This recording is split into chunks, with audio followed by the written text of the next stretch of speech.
السلام عليكم ورحمة الله وبركاته. اهلا بيكم في مطبخ ست الكل. تعالوا مع بعض كبسة باللحمة، طريقة سهلة جدا وبسيطة.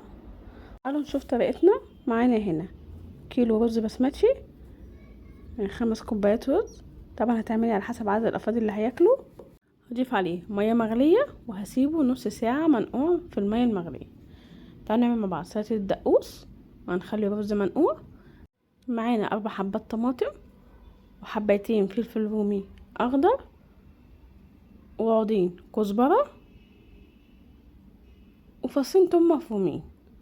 هنحطهم في الكبة وهنضيف عليهم ملح، فلفل اسود، رشة كزبرة، رشة كمون، ومعلقة خل، ونص معلقة سلطة الطماطم، ومعلقة صغيرة هريسة حامية.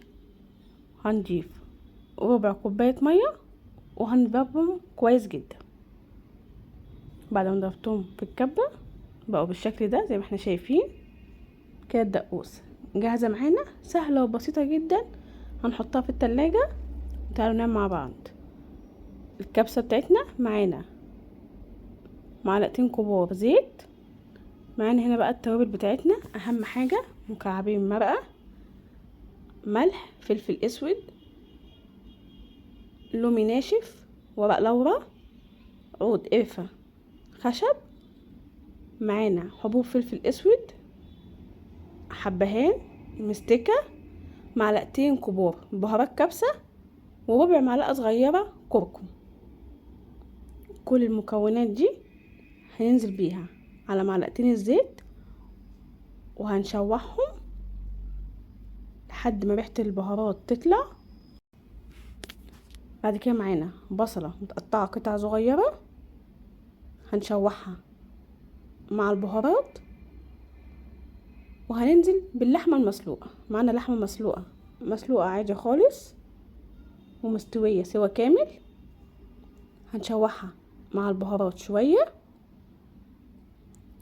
بعد كده هننزل بمقدار المية 5 كوبايات رز، يعني 5 كوبايات مية. هنحط الرز قد المية بالظبط. طالما احنا نقعنا الرز لمدة نص ساعة هنضيف مقدار المية قد مقدار الرز.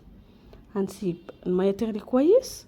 بعد كده هننزل بمكعب زبدة كبير، ومعانا ربع معلقة صغيرة لون زعفران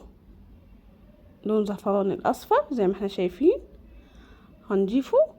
بعد كده هننزل بالرز نغسله ونصفيه كويس، وهنضيف الرز بتاعنا وهنسيبه يتشرب زي الرز العادي. الرز بتاعنا بعد ما اتشرب وهدينا عليه النار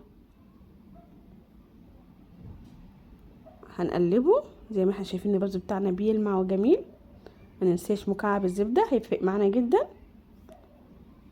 الكبسة بتاعتنا بعد ما استوت بقت جميلة جدا وسهلة وبسيطة، مش تاخد منك وقت، ورز مفلفل وجميل جدا ومستوي ومظبوط. اهم حاجة ننقع الرز نص ساعة وهيطلع معاكي تحفة بجد. جربوها وقولوا لي رأيكم.